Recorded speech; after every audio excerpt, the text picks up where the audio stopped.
Quelque part au nord du Mali. Une colonne de 116 véhicules serpente à travers le désert.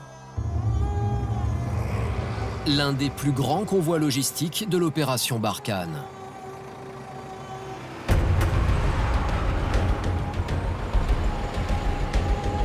Dans ces citernes et containers, de l'eau, du carburant, de l'armement, tout le matériel dont les soldats sur le terrain ont besoin pour combattre et survivre. Jocelyn est sous-officier, il est le chef mécanicien du convoi. Là, en fait, le sol, il est vraiment... c'est vraiment bien sableux, là, on peut vraiment bien se poser, donc il faut vraiment être attentif. La piste est pourtant semée d'embûches. Les crevaisons et les pannes mécaniques sont inévitables. En milieu de convoi, un véhicule est en difficulté. Un appel radio du lieutenant-chef d'escorte réquisitionne le mécanicien et ses deux équipiers. Echo 10. Portez-vous à hauteur de l'ensablement pour voir si on pouvait renforcer le dispositif. Echo 10. C'est un camion-citerne qui est ensablé.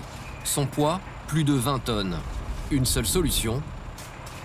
Là, je vais le tirer avec le treuil. Un engin à l'arrêt et c'est tout le convoi qui est stoppé. Allez, on se dépêche. Il devient une proie facile pour les groupes djihadistes qui sèment la terreur dans la région. Un hélicoptère remonte la colonne de véhicules afin de détecter depuis les airs si aucun ennemi n'est en embuscade. Écartez-vous! Première tentative, les roues arrière restent fichées dans le sable. Ok, stop, arrête. Arrête. Faut que tu gardes une vitesse constante, hein. Faut pas que tu mettes des coups de gaz, hein. Une fois que c'est parti, t'accélères, hein. Deuxième tentative. Voilà, comme ça. Mission accomplie, le convoi redémarre. Echo 10, j'ai repris ma place. Là, sans votre intervention, là, qu'est-ce qui se passait? On aurait peut-être duré un peu plus longtemps. Le délai aurait peut-être explosé un peu, mais bon, on est là pour ça, hein. Il reste encore 4 à 5 jours de voyage avant de rallier le camp de Thessalite à 500 km au nord. 4 à 5 jours où tout peut arriver.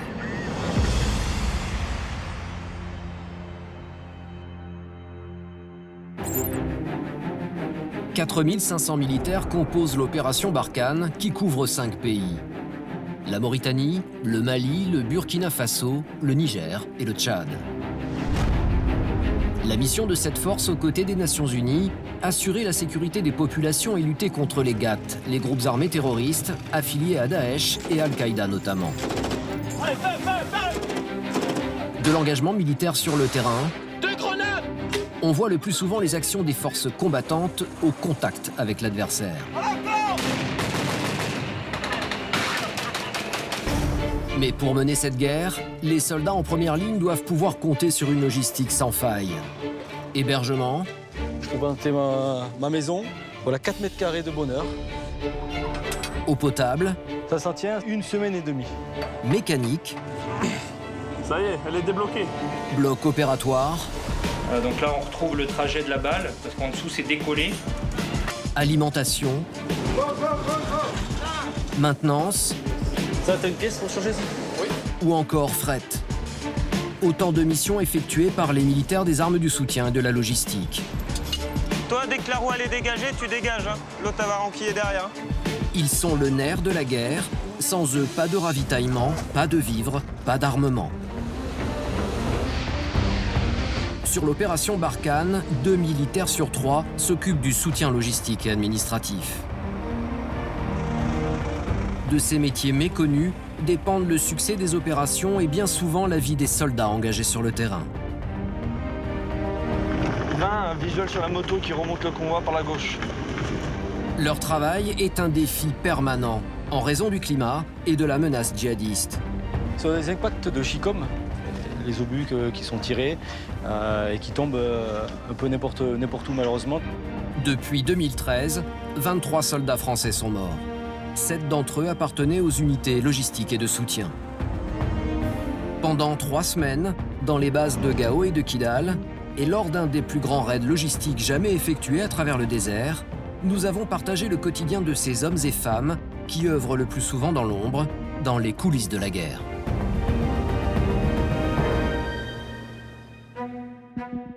Base militaire de Gao, J-2 avant le départ du convoi logistique. Ici stationnent environ 1300 soldats français. C'est depuis ce camp, le plus grand du Mali, qu'ils mènent leurs actions dans le nord du pays. Il est 11 h. Ce matin, c'est briefing mission. Dans 48 heures, une caravane de 116 véhicules se mettra en ordre de marche. Le plus grand convoi militaire jamais organisé sur les pistes désertiques du Nord Mali. La mission de ces hommes et femmes, ravitailler en armement, carburant et vivres, 2 bases avancées en zone sensible. Sur les rangs, des convoyeurs, des mécaniciens, un médecin, tous soldats de la logistique et du soutien. Pour le convoi à mon commandement, garde à vous! Convoi SGL de Bélier rassemblé à vos ordres, mon capitaine. Pour le convoi à mon commandement, repos. Bonjour à tous. Ce capitaine dirige l'opération. Donc le convoi il sera composé de 116 véhicules et donc il va s'agir pour nous de convoyer le fret, l'eau et du carburant.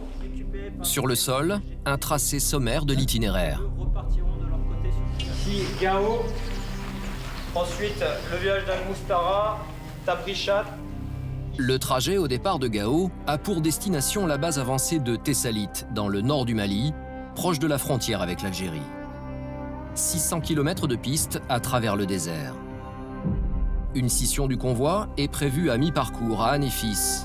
Une quarantaine de véhicules prendra alors la direction de Kidal, autre camp de l'armée française. Temps de trajet estimé, entre 3 et 7 jours, selon les pannes et les crevaisons, avec le risque de la confrontation avec les groupes terroristes. Les visages sont graves, ces soldats de la logistique savent qu'ils partent pour la mission la plus dangereuse de leur mandat de 4 mois. De Gao à Anéfis, on aura affaire au groupe Al-Morabitoun et ensuite de Anéfis jusqu'à Tessalit, on aura le groupe Ansar-Eddin. Ce sont des combattants, donc je disais, aguerris, qui connaissent parfaitement nos modes d'action et qui savent très bien par où on va passer et qu'est-ce qu'on va faire. Donc la menace IED, clairement, sur ce convoi, c'est la menace principale. L'IED, c'est-à-dire la mine artisanale qui explose au passage des militaires ou qui est déclenchée à distance par téléphone portable. Comme le montrent ces images embarquées de l'armée américaine lors des conflits en Afghanistan et en Irak dans les années 2000. D'autres guerres, mais des ennemis usant des mêmes méthodes terroristes.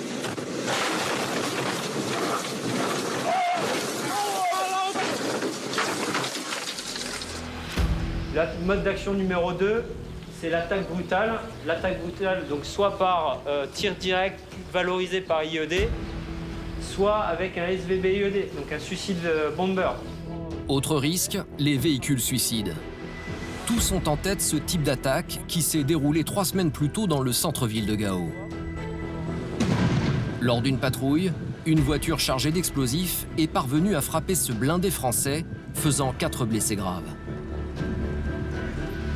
Un risque que Mathieu, le lieutenant-chef d'escorte, veut à tout prix éviter. Il est le responsable de la conduite et de la sécurité du convoi. Si un véhicule s'approche du convoi, il devient suspect, d'accord? Les voyants doivent se mettre tout de suite au rouge, là. Et le cas ultime, s'il continue à foncer, il faut un tir de neutralisation. Donc soit sur le véhicule, mais sur le pilote. Il faut le stopper. Vigilance particulière pour l'arrière du convoi. Dans le nuage de poussière, attaque de janvier 2018, 4x4 qui a profité du nuage de poussière pour remonter. OK? Tous sont concentrés et prêts à affronter le danger. Effectivement, il y a des risques qui nous ont été présentés, qui ne sont pas minorés ni maximisés. Ils sont présentés à leur juste mesure avec les comptes rendus renseignements qui nous sont fournis. Donc on sait sur quoi on s'engage, mais tout est mis en œuvre et on a les moyens de faire face à tout ça. Donc pas d'inquiétude outre mesure, voilà, une vigilance, parce que ça peut arriver n'importe quand et à n'importe qui. Au même moment, à l'autre bout du camp. En opération extérieure, l'élément central du moral des troupes, c'est le réfectoire. Quand ils ne sont pas en opération sur le terrain, en ration, c'est à l'ordinaire que les soldats prennent leur repas. Environ 1300 personnes qu'il faut nourrir 3 fois par jour. Servir près de 3000 repas quotidiennement, en plein milieu du désert, est un véritable défi. C'est bon les gars? Si le réfectoire est dans un bâtiment en dur, les cuisines, sous bâche, sont montées sur 2 plateformes alimentées par des groupes électrogènes. C'est des conteneurs hein, qui se transportent sur des camions, qui se déplient, qui s'assemblent, et puis ça fait une cuisine. Donc là, on en a collé 2 une à l'autre, donc ça fait 4 conteneurs en tout, pour pouvoir faire à manger pour 1000 personnes. Au fourneau, des cuisiniers civils maliens encadrés par Michael. Le tourneau d'eau de dinde, vous le faites à côté là-bas? Une grande part de la nourriture vient de France, pour des recettes exclusivement françaises. Ça nous rappelle le pays, quand les gens ils passent à la chaîne, c'est un petit coin de chez nous. Un petit coin de France, mais sous une température extrême. On est monté jusqu'à 45 degrés. Mais là, vu qu'ils travaillent avec les sauteuses, ça va continuer à monter au fur et à mesure. La contrainte. On s'y est habitué, mais au bout d'un certain temps, quoi. Il a fallu 3 semaines, 1 mois d'adaptation. Mais bon, maintenant on s'y fait, quoi. Même le matin, quand on se lève, qu'il fait 25 degrés, on trouve qu'il fait froid. Face à cette météo, la bonne conservation des aliments est cruciale pour prévenir toute intoxication alimentaire.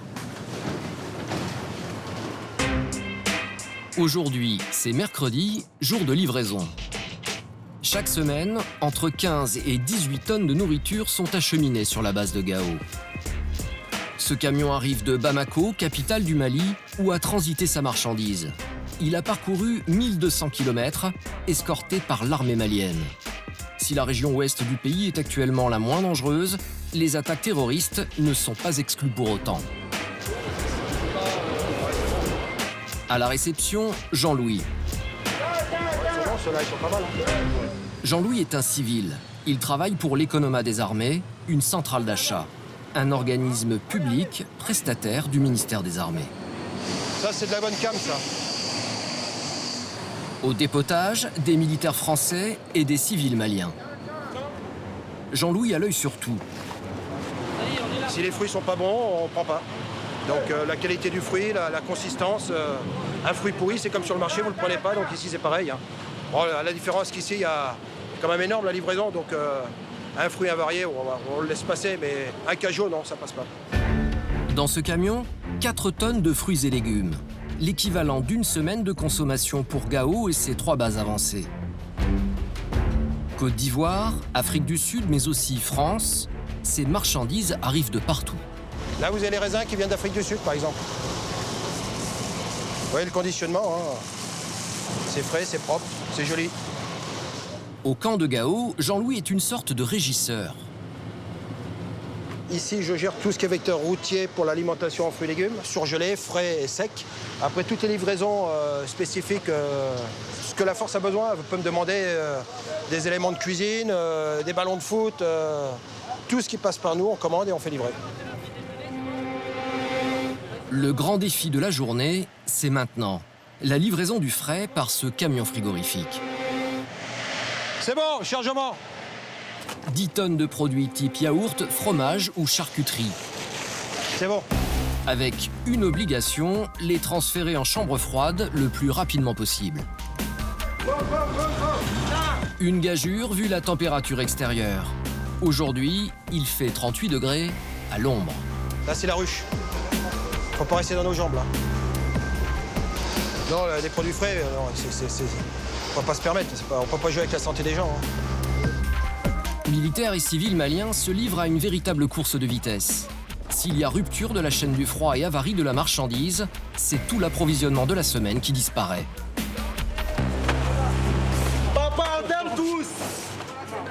En moins d'1 heure, tout est rangé dans les frigos et les congélateurs. Oui, c'est un défi, oui. C'est un défi, mais bon, on va les relever. Hein. La preuve, après, aux militaires d'envoyer sur les bases. Hein. Un autre travail commence.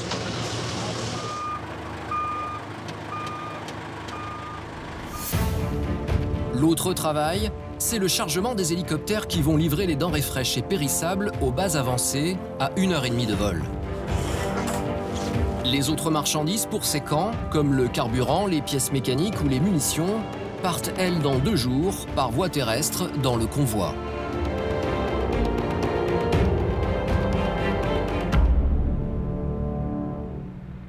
Il est 5 heures, le jour se lève sur le camp de Gao. Comme chaque matin, des sections combattantes partent en mission pour quelques heures ou quelques jours. Pour les autres, y compris les unités de soutien et de logistique, c'est l'heure du sport. Il fait déjà plus de 20 degrés. Dans 1 heure, il sera trop tard, il fera trop chaud. 7 heures, tout le monde est au travail. Et en cette veille de départ en convoi, les mécaniciens sont particulièrement sollicités. Pour ce voyage, ils seront 7, leur chef, Jocelyn. Ah, du coup, il faut essayer d'en emmener un petit peu plus. Il fait le tour de tous les véhicules et de leurs pilotes. Ça va bien? En opération, on ne se serre pas la main, on check. Tu vas bien? Ça va bien? Pour une bonne raison. En fait, ici, pour éviter certaines maladies, on va dire qu'on ne peut pas se serrer la main. Disons qu'on a les mains qui traînent un peu partout. Et vu qu'ici, c'est assez délicat, je préfère checker que de me retrouver à aller aux toilettes toutes les 10 minutes. Chacun prépare son véhicule et son matériel. Il ne faut rien oublier, sur la piste, il sera trop tard. Il a vraiment pété? Donne-le-moi. Le matériel, les hommes, ça va être costaud. Ça va être costaud. Le chef mécanicien a 13 ans de carrière. C'est son 2e séjour de 4 mois au Mali. Il a déjà participé à plusieurs convois, il connaît le danger, mais il n'y pense pas. J'ai juste envie de me dire qu'en fait, là, on est parti pour une belle aventure. Là, j'ai pas le temps de me préoccuper d'avoir tel et tel souci. Là, je m'occupe vraiment, déjà, pour partir, c'est les véhicules. Les checker, regarder ce qu'on peut éviter comme panne avant de sortir. Pas se retrouver à 10 km. Ah, un flexible qui était mal serré, une courroie qui frottait, qui vient de casser. T'essayes de tout anticiper, quoi. J'essaye au maximum, j'essaye de regarder ce qui va pas. De toute façon, il y aura des casses, ça sera compliqué, faudra creuser, faudra tirer, il fera chaud, on aura soif. Ça va pas être très confortable, là, tout ça. Confortable? Pas besoin de confort. Un convoi, c'est un peu comme un garage qui se déplace. Matériel précieux, les pneus de secours. Est-ce que tu sais combien ils ont prévu là pour partir sur le convoi? 60 pneus. 66 pneus. Ok. Une précaution bien utile. Ça, c'est ce qui peut arriver sur un convoi. Donc voilà le terrain du Mali, ce qu'il peut faire aux pneumatiques. Contrairement aux idées reçues, dans le désert du Sahel, le sable peut être dur comme la pierre et les roches coupantes comme des lames de rasoir. Au Mali, le climat et la géographie sont rugueux pour les hommes comme pour le matériel. Conséquence, les ateliers mécaniques tournent à plein régime. Ils sont 105 mécaniciens pour un parc de 1200 véhicules. Chaque semaine, du blindé au poids lourd, ce sont en moyenne 60 véhicules qui passent au garage pour des réparations plus ou moins complexes. Mais toujours urgentes. Un blindé en panne est un blindé de moins en opération. Donne-moi le petit tournevis Tom-Pouce, là. Lambert, sergent mécanicien de 25 ans, est dans l'armée depuis 4 ans. Son travail est un challenge au quotidien. Ça y est, elle est débloquée. L'échec n'est pas permis. Ah non. Ah non, non, non. C'est toujours réparable. Pas d'échec. Faut y arriver, hein. On n'a pas le choix, de toute façon. Parce qu'on n'a pas un stock illimité de véhicules. Donc forcément, il faut réparer pour que ça sorte. En 4 mois, c'est un quart des véhicules de la force de Gao qui passera entre les mains des mécaniciens. Après, une fois que tu auras décroché le bas... En opération, Lambert et ses collègues ont plus de travail que lorsqu'ils sont en régiment en France, mais avec moins de moyens. Et voilà, encore un support bien arraché. En France, on a un peu plus d'outillage, on a plus de matériel. Ici, y a le matériel présent et c'est tout. Avec les outils qui sont cassés, c'est beaucoup moins facile à remplacer qu'en France. Comment vous faites? On se débrouille avec autre chose. Système D. On trouve toujours un moyen. Lambert aurait dû être du voyage sur le convoi. Mais il y a un mois, il s'est blessé au dos sur une mission précédente. Ça t'ennuie de louper ça? Ah oui, parce que c'est le plus gros convoi du mandat. Et les choses ont fait que je la loupe.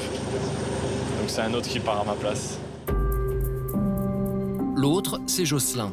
Mais lui aussi a bien failli être remplacé. Il s'est blessé lors du dernier convoi. Avant de partir, assez rapidement, de nuit, j'ai pas vu un obstacle. En fait, mon tibia a tapé.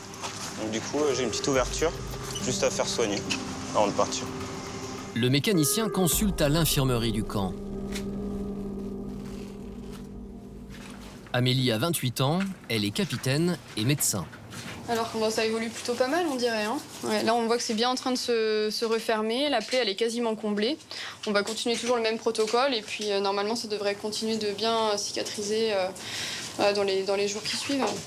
Sa blessure date d'1 mois, mais à cause de la chaleur et de la transpiration, la plaie s'est surinfectée. Ouais, c'était la plaie qu'on avait à l'origine. C'était une plaie qui aurait mérité, je pense, 5-6 points largement. Parfois, il faut un peu aller les chercher pour pouvoir bien les soigner. Ils ne se laissent pas forcément soigner facilement. La grande peur, c'est toujours l'inaptitude et d'être débouqué d'une mission. Et forcément, personne n'en a vraiment envie, quoi. Ils nous cachent un peu des choses. Effectivement, pour cette raison, le mécanicien a attendu 1 semaine avant d'aller consulter le médecin. J'ai eu la peur qu'on me dise, bon, ben, on va mettre quelqu'un d'autre à ta place. Donc, Et ça, c'est pas envisageable? non, c'est pas envisageable. Non, c'est pas envisageable. C'est une mission que t'as envie de faire. Ah, c'est une belle mission, une belle aventure. Il reste 1 jour de préparation à Jocelyn avant le départ en mission. En opération extérieure, en OPEX, comme disent les militaires, les mécaniciens travaillent 7 jours sur 7. Alors, pour souffler un peu, à proximité de leurs ateliers, ils ont construit leur popote, leur club, ouvert tous les soirs à partir de 18h30. Un écran géant, il y a même un terrain de pétanque, un baby-foot, sans oublier le bar, géré par les mécaniciens eux-mêmes. Oh putain, 16 006, vous auriez pas ça par hasard? Cette semaine, c'est Lambert qui est au service. 6004. Ici, on paye en monnaie locale. Ok.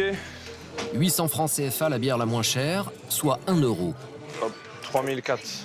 Ici, on fait pas de bénéfice, on achète les bières, on les revend. C'est juste, voilà, ça nous permet d'avoir un petit point de convivialité près de là où on vit, en fait. Ça n'a l'air de rien, mais la popote offre une respiration essentielle aux soldats. Si on peut pas souffler ou décompresser le soir, il y en a, ils tiendront. Enfin, on pourrait ne pas tenir le coup, parce qu'on est quand même là 4 mois, voire 4 mois et demi. Ça peut être long quand même. Si on peut pas souffler de temps en temps, c'est long.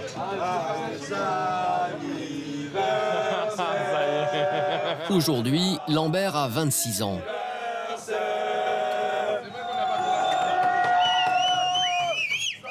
Merci, hein, ouais, merci. Un anniversaire en OPEX, c'est particulier? Ben oui, on est loin de la famille, donc forcément c'est particulier. Mais ça se fait.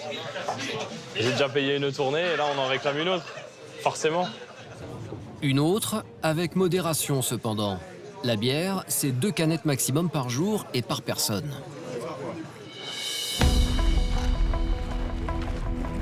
Dimanche matin, 6 h. C'est le jour J, le départ du convoi. Ça y est, on y est là. Ça y est, c'est parti. Elles sont 6 femmes dans le convoi. Pour Amélie, la capitaine médecin, c'est le tout premier. Son état d'esprit? Sereine. On est bien préparé. La doc, comme on la nomme ici, anticipe déjà. Dans ses boîtes, des sels de réhydratation, des compléments énergétiques à dissoudre dans l'eau. On sait qu'il va faire très chaud, il y a des véhicules qui sont pas climés, donc on préfère prévenir que guérir. Donc on sait que si les gens sont mieux hydratés, ils font moins de problèmes de malaise, de choses comme ça, quoi. La chaleur, ça sera l'ennemi numéro 1 là sur le convoi. Avant le départ, le colonel commandant les forces logistiques s'adresse à ses hommes. Moi, il n'y a qu'une chose qui compte pour moi, c'est que vous rentriez toutes et tous et en bon état. Donc, la seule recommandation que je vous ferai, c'est d'une part de vous faire confiance à vous-même, parce que toute la préparation qu'on a faite jusqu'ici, c'est pour pouvoir réagir correctement lorsqu'il y en aura besoin. Et là-dessus, je suis particulièrement confiant. Je vous souhaite un bon convoi, on vous suivra depuis Gao, et donc à très bientôt. Pour le convoi. Bon, embarquez. C'est parti. Les 63 véhicules militaires se mettent en ordre de marche. Chaque engin a une place bien précise. Allez, ça y est les gars. Jocelyn est en milieu de colonne. À son bord, 2 jeunes mécaniciens. C'est leur première opération extérieure et leur premier convoi. S'il y a le moindre souci, faut pas hésiter à le dire. Le mec qui est un peu fatigué, je préfère qu'il me le dise. Il n'y a pas de héros, je veux pas que le mec il pousse ses limites. Le mec est fatigué, il me le dit. C'est bon ? À la sortie du camp, les camions de transport d'entreprises civiles maliennes, affrétés par l'armée, s'imbriquent dans le convoi selon un ordre établi. Ce sont au total 117 véhicules qui quittent Gao pour le sable et la chaleur du désert. Heureusement, la plupart des engins sont climatisés. Il n'y a pas de route précise. Les conducteurs doivent suivre les traces du camion qui précède sans jamais dévier. La piste, elle, est tracée par ce véhicule, celui des démineurs du génie. Un curieux engin façon Mad Max, au blindage renforcé, capable de détecter une mine enterrée à 50 cm. En avant du convoi, il faut un check. Check de la piste, check de la zone. C'est pour éviter tout ce qui est IED, les pauses IED. Donc le véhicule est passé à un certain endroit, on respecte cette trace pour pas s'écarter. On peut dire que c'est une ligne de vie. En gros, on peut dire que c'est ça, une ligne de vie. Le port du casque, les lunettes par éclat et le gilet pare-balles sont obligatoires, malgré le blindage. Les soldats en parlent peu, mais le risque de sauter sur un engin explosif est dans tous les esprits. Moi, je l'ai déjà vécu. Ça m'est déjà arrivé. Pas moi personnellement, mais le véhicule derrière moi, oui, ça je l'ai déjà vu. Il s'est passé quoi? En fait, il s'est juste écarté et en fait, il est passé pile poil dessus, quoi. Donc, après, il n'y a pas eu de mort, hein, ils s'en sont bien sortis. Mais le véhicule était HS, quoi. Ça fait réfléchir. On est un peu plus attentif. On sait où on met les pieds. Seuls autorisés à dévier des traces, quelques blindés légers qui sécurisent et escortent le convoi. Comme celui de Jérémy, sous-officier au 515e régiment du train, force logistique spécialisée dans le transport routier, quel que soit le terrain et la menace. 20, un visuel sur la moto qui remonte le convoi par la gauche. Le blindé de Jérémy est équipé d'une mitrailleuse surmontée d'une caméra de visée au zoom très puissant. Il peut observer et faire feu si nécessaire, sans s'exposer à l'extérieur en tourelle. Dans le désert, la menace peut surgir de nulle part. Pour cette raison, tout est suspect. Comme cette moto qui croise en sens inverse. On ne sait jamais ce qui peut arriver. Ils sortent de n'importe où et en plein milieu du désert, vous croyez seul, au final vous allez voir une moto arriver. Donc il n'y a rien aux alentours. Donc là, il faut vraiment être vigilant à cet endroit. Les consignes sont précises. Aucun véhicule ne doit s'approcher à moins de 200 mètres. Pas trop vite, ralentis. 99, halte en tête. Ah, attends, avance. J'ai pas visé sur le mec là-bas. Stop.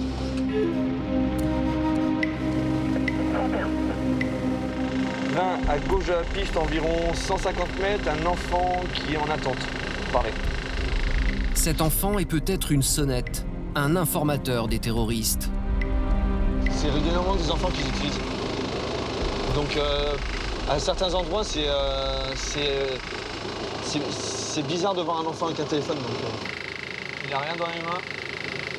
Il n'y a pas d'appareil photo. Ah non.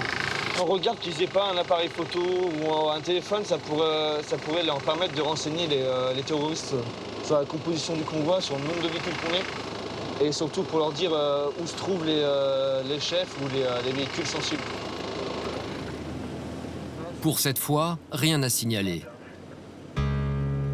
Reprise de la piste dans le camion de Jocelyn. Mais quelques minutes plus tard,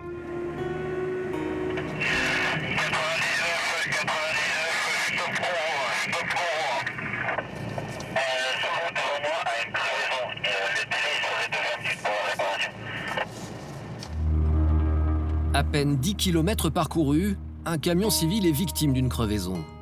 Pour ce type d'incident, les militaires n'interviennent pas. Les véhicules affrétés sont censés être autonomes. Chaque arrêt est synonyme de vulnérabilité. Florian, le jeune mécanicien, doit vérifier qu'aucune mine ou engin explosif commandé à distance ne se trouve à proximité du camion. Le jeune homme est un peu tendu, alors Jocelyn le rassure. Tu vas, sans stress, tout va bien se passer. Faut pas essayer de se mettre dans la tête que il y en a pas partout. Il y en a pas partout. C'est bon? Florian n'a pas le choix, il doit descendre.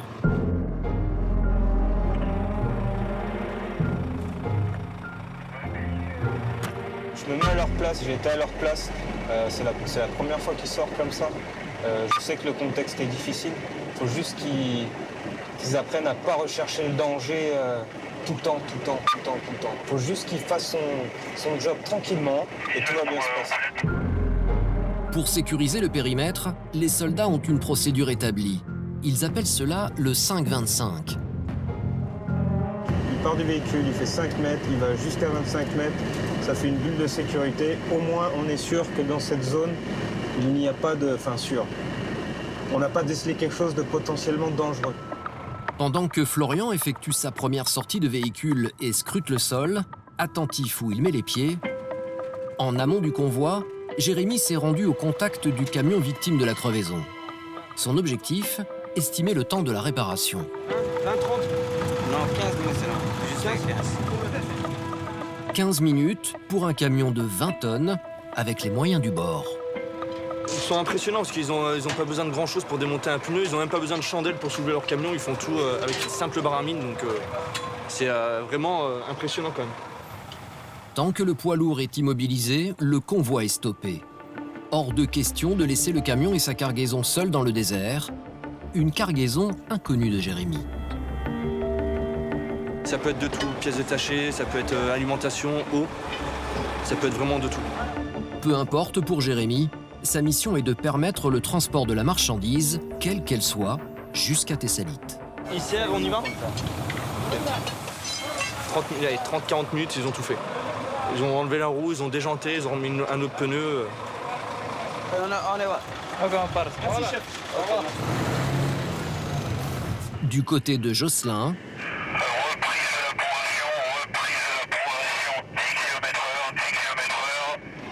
pour Florian, le jeune mécanicien, la première sortie s'est très bien passée. As. Impeccable. Florian, c'est pas facile le premier, il y a une petite appréhension. Ah, on va dire qu'on n'est pas à l'abri. Je suis les conseils du chef et ça passera bien. À peine reparti, nouveau message radio, nouvelle panne. Cette fois-ci, une crevaison sur un véhicule militaire. Jocelyn et ses deux jeunes mécaniciens attendent une escorte pour se porter sur la panne. Ils vont rouler dans ses traces. Là, il faudra me sortir les plaques qu'il y a dans les bras. En raison du nombre de camions et des distances de sécurité, le convoi s'étend sur plus de 20 km. Le véhicule à dépanner, c'est celui de Mathieu, le lieutenant-chef d'escorte du convoi.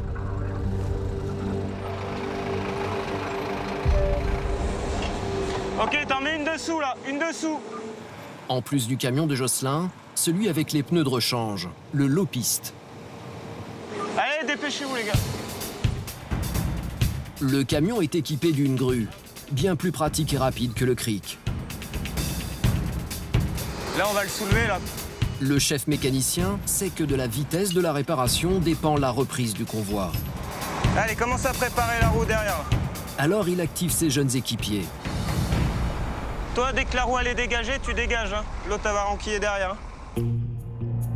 Les soldats de la logistique ne baissent jamais la garde et assurent leur propre sécurité. Ce qui est certain, c'est qu'on est observé. Si on montre des signes de baisse de vigilance, tôt ou tard, on sera frappé. Donc on reste au maximum et puis ça tient à l'écart les gens qui seraient mal intentionnés à notre égard. Ok, chef. Ok, fini. Le désert met les véhicules et les hommes à rude épreuve. Dans la journée, Jocelyn va être confronté aux pannes et crevaisons qui vont s'enchaîner. À chaque fois, les mécaniciens ne prendront pas plus de 15 minutes pour réparer. Une vraie performance dans des conditions éprouvantes où la chaleur atteint 50 degrés. Il est 17h, retour avec Jérémy, en tête de convoi. 20 pour la mise en place de la BOAT, je demande le renfort de 21, je n'ai pas assez de personnel. La BOAT, c'est le campement pour la nuit. Le rôle de Jérémy, stationner les camions civils et militaires en bon ordre. Ok, là-bas, à l'intérieur, vous allez. Pas facile en plein désert, sans repère précis. On a l'impression que ça n'en finit jamais avec la longueur des camions. C'est à cause des camions civils. Vous en avez une cinquantaine, donc ça n'en finit plus. Mais vous inquiétez pas. Allez, si tout va bien, dans un quart d'heure, c'est fini. Un quart d'heure. Le campement, c'est comme les caravanes des cow-boys au Far West. Sauf qu'au lieu de se placer en rond, les militaires constituent un carré à l'intérieur duquel ils seront protégés. À chaque angle du carré, un véhicule posté en surveillance. Les militaires s'installent pour la nuit, des hamacs pour les uns, des lits de camp pour les autres. Amélie, la doc, prépare son bivouac au confort sommaire. On devient rustique. Il y a du plaisir quand même là-dedans? Oui, c'est un peu l'aventure, quoi, donc c'est sympa. On sort un peu de sa zone de confort et ça change, quoi. Ça fait découvrir de nouvelles expériences. Amélie a 28 ans. Ses 9 années d'études ont été financées par l'armée. C'est sa première opération extérieure. L'OPEX, c'est un peu ce pourquoi on a signé en fait, au tout début, quand on avait 17-18 ans, qu'on a commencé nos études, qui sont longues. Et du coup, au bout de toutes ces années, c'est enfin, voilà, on y est enfin, quoi. Après 9 ans. Aujourd'hui, ça a été pour vous? Ah oui, la journée était tranquille, on n'a pas du tout, on n'a pas eu de soucis particuliers au niveau santé sur le convoi, donc après nous, moi, on travaille finalement, mieux c'est pour tout le monde, mais probablement qu'on aura des petites consultations ce soir, des petites plaies à soigner, des choses comme ça. Le cabinet médical, c'est ce véhicule blindé. Amélie est assistée de Johan, un infirmier, et d'un auxiliaire sanitaire. C'est là, il reste quasiment rien. Ouais. Parmi les patients, Jocelyn. Même en convoi, il bénéficie de soins quotidiens pour sa jambe. Ça va, c'est plus du tout douloureux, là. Non, c'est beaucoup moins sensible qu'au début. Ouais. Les pathologies les plus fréquentes, ça va être des petites plaies, des petites coupures sur les mains, des entorses de cheville, vraiment des soins courants, voilà, un peu de déshydratation, tout ça. Finalement, les urgences vitales, ce sera surtout dans le cadre de la blessure de guerre, en fait. Mais heureusement, on n'en a pas tous les jours. Donc on est plutôt le cabinet de médecine générale itinérant, quoi. Ça, un cabinet de médecine générale avec 2 fusils d'assaut. Exactement. Et blindé. C'est tout bon? C'est tout bon. Okay. À la prochaine. Merci. De rien. De rien. À demain. À demain. Aujourd'hui, ils ont parcouru 120 km. Il reste encore 4 à 5 jours de voyage pour Tessalit, 2 jours pour les 40 véhicules qui s'achemineront vers Kidal. Au même moment, à 350 km au nord-est de Gao, Kidal, destination d'une partie du convoi. 300 Français cantonnent ici. Leur camp jouxte celui des soldats des forces de l'ONU. Kidal est une petite base isolée du monde où les conditions de vie sont plus rudimentaires qu'à Gao. Ici, peu de bâtiments en dur, la plupart des militaires logent sous tente. Pendant 4 mois, la vie des combattants est rythmée par les patrouilles quotidiennes et la traque des terroristes dans le désert. Les soldats de la logistique et du soutien, eux, ne sortent jamais du camp. Quant au ravitaillement, il dépend des rotations d'hélicoptères venus de Gao et des convois. Le monsieur soutien de la base de Kidal, c'est Didier, un lieutenant. Âgé de 49 ans, cet ancien sous-officier a 27 ans de service. Et vous les avez, les moustiquaires? Sur la base, Didier est celui qu'on appelle pour tout problème d'intendance. Des sanitaires à la laverie, de l'approvisionnement en nourriture à l'équipement du quotidien. Ok, c'est bon, toi? Là, ça fonctionne.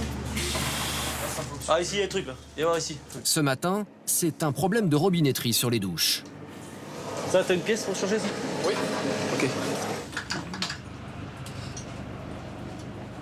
Et voilà, race.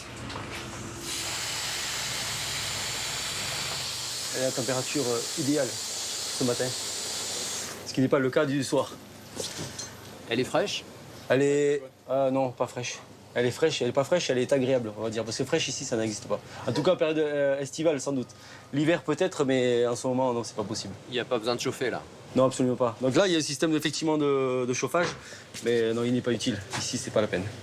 Cette installation est une douche militaire de campagne. Une remorque salle de bain avec 8 cabines individuelles en structure souple et plastifiée. Dans chaque cabine, tout est pensé pour le confort et l'intimité du soldat. Comme ses compartiments. Donc on peut mettre ici, vous mettez ici les affaires propres, les affaires sales et les chaussures vers le bas. C'est bien étanche, ça nous permet de garder les affaires au sec. Et une fois que la douche est faite, on peut se rhabiller. Nous sommes bien au sec. L'approvisionnement en eau sanitaire pour les douches est le travail des Waterboys. Ils pompent l'eau depuis un forage, puis alimentent les 26 cuves et citernes souples disséminées dans le camp. Une eau très précieuse. En coulisses, Didier doit s'assurer du bien-être des combattants sur ce terrain hostile. Les troupes de mêlée, il ne faut pas qu'ils se posent des questions. Quand ils rentrent ici, il ne faut même pas voir il faut pas qu'ils s'aperçoivent de notre travail. Il faut que quand ils ouvrent le robinet, il faut qu'il y ait de l'eau, tout simplement. Donc c'est là notre mission, c'est que tout se passe bien sans que ça se voit. C'est un peu le but du soutien. Soutenir, c'est aussi nourrir. Dans le camp de Kidal, il n'existe pas de réfectoire. Les soldats vivent en section et cuisinent eux-mêmes leur nourriture. Les vivres, ils les récupèrent quotidiennement sous cette tente. Ici, pas de caddie, mais des brouettes. Pierre, jeune caporal-chef, attend son tour. À 9h du matin, on vient, on pose nos brouettes. Donc c'est le premier arrivé, premier servi. Et après, on fait la queue et on passe chacun son tour. C'est l'épicerie, là, en fait? C'est ça, ouais. Ouais, petit intermarché à Kidal. Sympa. Le responsable de cette épicerie un peu particulière, c'est encore Didier. Du surgelé, des boîtes de conserve, des fruits et légumes. Vous voulez la dernière salade, les gars? Des marchandises livrées depuis la base de Gao par hélicoptère, 1 à 2 fois par semaine. Allez, bonne journée, les gars. C'est au tour de Pierre et de l'un de ses camarades de faire les courses. Oh, pommes de terre, on en a? Vous prenez ce que vous voulez? Oui, au niveau de toute cette partie-ci, on prend ce qu'on veut. Et après, au niveau des pâtes et de la viande, c'est eux qui nous disent, suivant le nombre qu'on est, qu'est-ce qu'on prend. Tous les jours, c'est différent. C'est eux qui font le menu. Vous payez? Ah non. Non, c'est gratuit. Heureusement, ça va. C'est déjà ça. Sympa, la supérette, alors. Ah oui, c'était pareil en France, c'était pas mal. Allez, bonne journée, à bientôt. Merci. À Kidal, les militaires vivent en carré. Les parachutistes entre parachutistes, les mécaniciens entre mécaniciens. Chaque carré porte un prénom féminin, héritage de traditions militaires de la guerre d'Indochine. Nicole est l'antenne médicale du camp. Et Pierre est auxiliaire sanitaire. Il vit ici avec 12 collègues, médecins et infirmiers. À nous, capitaine? Oui. Ce soldat secouriste est toujours au plus près des patrouilles et des combats. Dans la base, il est aussi une sorte d'aide-soignant pour les blessures du quotidien. L'infirmerie occupe un des 4 bâtiments en dur, vestige de cette ancienne caserne de l'armée malienne. On a la clim, on a plusieurs frigos pour réfrigérer. On a tout le matériel nécessaire à faire des soins propres, quasiment comme en France, quoi. Donc c'est bien pour les patients. Ils sont plutôt pas mal. Je pense qu'ils sont contents. Ça va ? Le premier patient de Pierre ce matin est un capitaine parachutiste qui souffre d'une infection au visage. Il avait un furon, c'était un poil incarné à force de se raser. Ça, c'est la chaleur qui fait aussi... Oui, la chaleur, le fait de se raser tous les jours. Après, avec le casque lourd, ça appuie au niveau de là où il y avait le poil. Du coup, il y en a régulièrement. C'est souvent. Ça dure une quinzaine de jours de soins et après, c'est reparti normalement. Ah ouais, là, tu m'as mis un truc de compact, là. Ah, vous m'avez dit que vous vouliez plus gros. On dirait que j'ai arrêté une balle avec les dents, quoi. Ah, comme ça, on est sûr que ça bougera pas. C'est bon pour vous. C'est bon ? Okay. Merci. Eh bien de rien, à demain. Ouais. À Kidal, le confort est sommaire.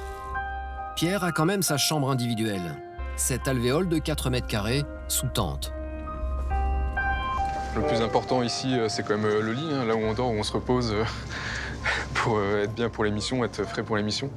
La clim aussi, qui est quand même très très important, parce que vu les conditions météorologiques, c'est quand même mieux d'être au frais pour dormir, bien se reposer.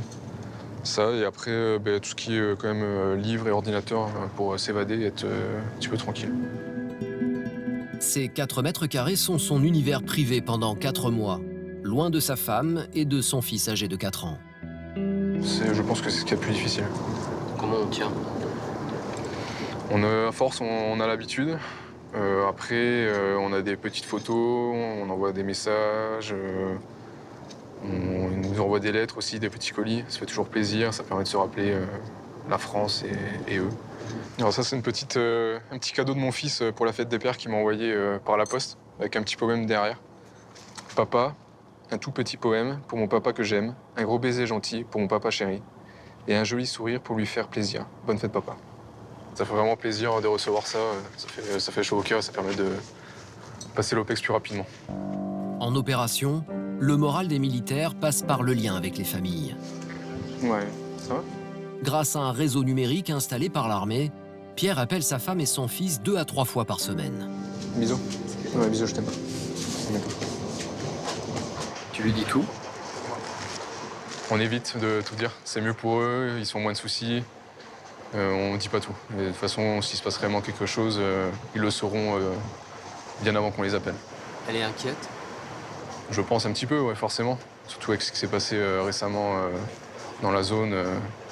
Ça inquiète un petit peu tout le monde. Mais bon, on s'habitue avec le temps. C'est comme ça, on n'a pas le choix de toute façon. C'est un choix que tu as fait, quoi. Ah, moi, oui, tout à fait. Mais je veux dire, pour la famille, pour eux, c'est pas un choix qu'ils ont fait que leurs concubins partent à l'étranger et risquent leur vie tous les jours. Eux n'ont pas fait ce choix-là. Nous, oui, mais eux, non. Il est 19h. Dans le carré Ginette, celui de Didier, c'est bientôt l'heure du dîner. Ça va les gars, Saf, soir. Donc qu'est-ce que nous annoncez au menu ce soir? Pas de bolognaise. Ça vous va, mon lieutenant? Ouais, ça ira bien ce soir. Par contre, on n'a qu'un oignon, donc on va faire avec ce qu'on a. Hein. Ce soir, c'est Amandine et Anthony qui sont de corvée de repas. Le roulement se fait par binôme. Visiblement, les pâtes d'Amandine sont attendues. Ça change des rations, franchement. Plus qu'en France au régiment, en opération pendant 4 mois, les barrières entre officiers, sous-officiers et militaires du rang s'estompent. Merci, Custo. Entre la bonne ambiance et le travail intense au quotidien, les jours défilent rapidement. Ça passe très très vite. On a toujours des choses à faire, à droite, à gauche. Si on n'a pas de travail, on va aider les autres. Donc je me pose jamais. C'est bien ça. C'est bien pour moi en tout cas, parce que quand on est le chef et qu'on a un subordonné qui ne se repose jamais, c'est facile. Ça me permet en fait à moi de me reposer sur eux. Didier plaisante. Dès demain 5h, comme son équipe, il sera sur le pont pour une nouvelle journée de soutien aux unités combattantes.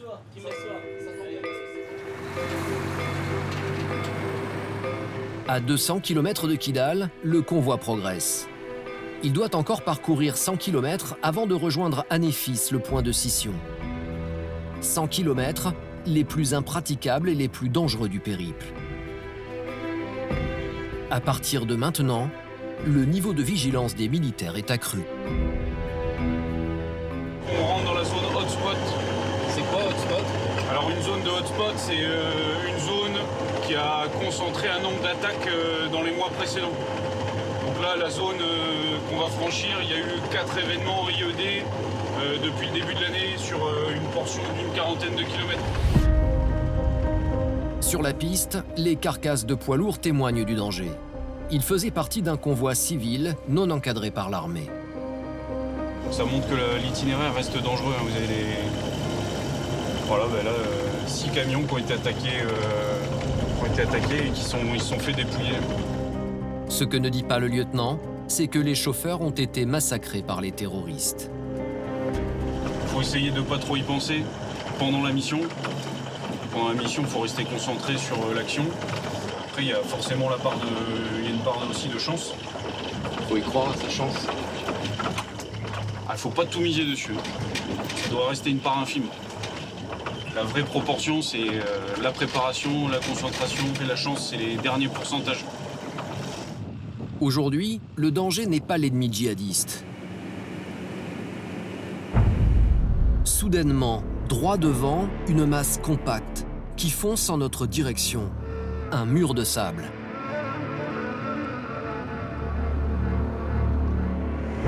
Là, en fait, là, il y a une tempête qui arrive. Une belle tempête, même.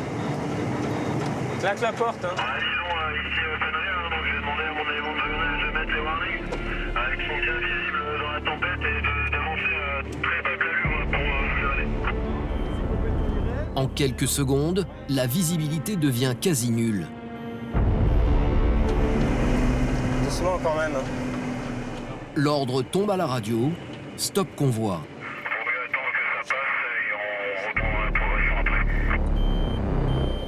Problème, sur son passage, la tempête efface les traces des véhicules ouvreurs. Le risque est trop grand, décision est prise de bivouaquer à proximité.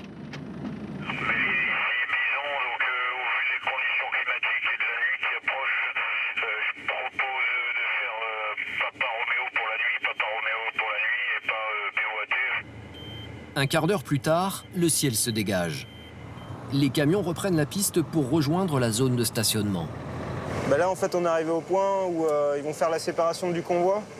Donc ceux qui vont partir à Kidal et ceux qui vont partir à Tessalit. Le convoi s'arrête à quelques kilomètres d'Anéfis, la zone de séparation. Demain, certains continueront vers Tessalit au nord, d'autres poursuivront vers Kidal à l'est. Il faut faire vite. Il est 17h30. Dans quelques minutes, il fera nuit noire. Pas le temps d'organiser un campement en carré. Le stationnement sera compact, en file parallèle. Les camions finissent de se parquer à la nuit tombée. Encore une dizaine de minutes pour s'installer et ils devront éteindre leurs phares. La lumière fait d'eux des cibles. Au lever du jour, Jérémy et Jocelyn prendront la piste vers Tessalit. De notre côté, nous quitterons le convoi, direction Kidal.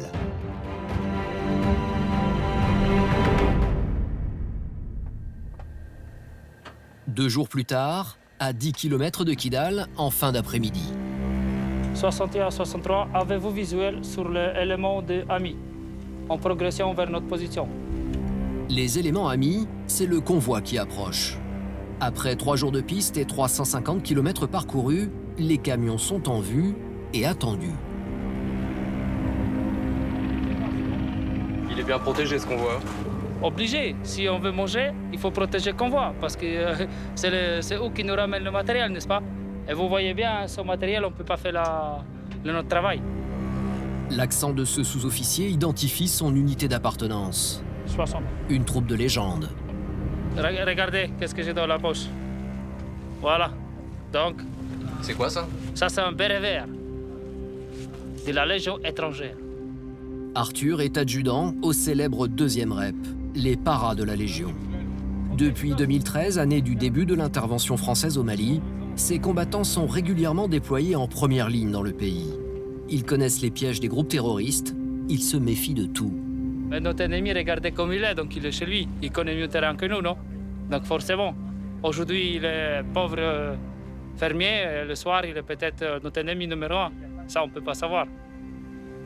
Donc ici, il faut être en permanence sur ces gardes? Ah, c'est 24 sur 24, 7 jours sur 7. Le convoi arrive à hauteur de son escorte. Pour les 10 derniers kilomètres, la progression se fait en toute sécurité.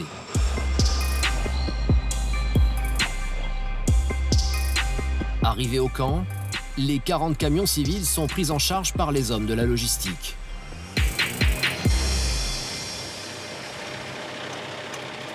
Et les gars, il faut aligner par rapport au bastion de voile, qu'il soit bien à l'annexe. Bien, bon. Ok, top, nickel. Ouais, très bien, ouais. Nous retrouvons Didier, le lieutenant responsable du soutien du camp de Kidal. Avec son équipe, il réceptionne la livraison de l'eau potable. Et avec Didier, tout doit être au cordeau. C'est la rigueur militaire, c'est ça.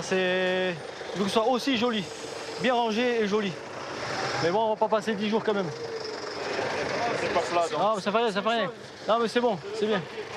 La rigueur militaire est respectée. Vous voulez savoir le nombre de litres ou pas dedans? Ouais, vérifie quand même. Ouais, vérifie tout. De toute façon, il va falloir tous les vérifier pour les quantités. Dans ce container, 8000 litres d'eau en bouteille. Ça s'en tient, ça fait 1 semaine et demie. Voilà, comme en fonction des missions, en fonction du personnel présent, c'est 6000 parfois par semaine, donc 1 semaine et demie, le conteneur est vide. En tout, ce matin, Didier perçoit 240 000 litres d'eau, soit 10 mois d'approvisionnement. De l'eau minérale qui provient d'Afrique. L'eau, donc elle vient du Burkina Faso. Pour celle-là, donc nous avons deux eaux de provenance. Le Burkina Faso pour celle-là, et là, comme vous pouvez le voir, elle vient pas très loin. Elle vient du Mali, de Bamako. Nous aurions rêvé d'avoir de l'eau française, mais ça coûterait certainement trop cher. Selon un rapport de la Cour des comptes publié en 2016, un militaire en opération extérieure coûte chaque mois 10 000 € de plus que lorsqu'il reste en France. Le camp de Kidal est une cible pour les djihadistes. En alerte permanente, même à l'intérieur du camp, les militaires du soutien sont armés, même si leur vocation première n'est pas le combat. Ça, sont donc nos 4 gilets pare-balles. Ça, c'est au cas où, si nous devions changer de posture de sécurité.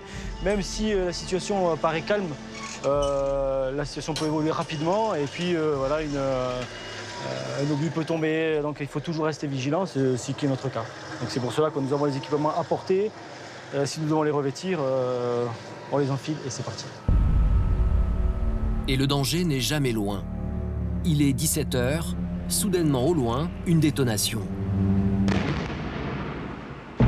Les postes de garde sont en alerte. Mais depuis le camp français, impossible d'apercevoir d'où elle provient. Didier a entendu la détonation, il est sorti de son carré. Ça peut être quoi, ce bruit d'explosion? C'est peut-être une mine artisanale qui s'est déclenchée au passage d'un véhicule. Ça fait quoi quand on entend ça? C'est toujours impressionnant quand même parce que c'est un bruit qui n'est pas commun. On essaie de rester calme et puis on attend d'avoir des informations pour savoir si ce ne sont pas des camarades qui sont éventuellement touchés. On s'y habitue pas? Jamais, je crois. Non, jamais. La crainte de tous les militaires en opération, c'est de perdre l'un des leurs. Nous sommes arrivés à 300 et on veut repartir à 300. C'est ça le plus important. Le but de la mission, nous sommes ici au Mali pour défendre une cause. Mais le but, c'est de rentrer tous ensemble et de se retrouver éventuellement au régiment. Dans la soirée, Didier apprendra que la voiture d'une famille malienne a roulé sur une mine, blessant gravement ses 3 occupants. Depuis 2013, 23 soldats français sont morts au Mali.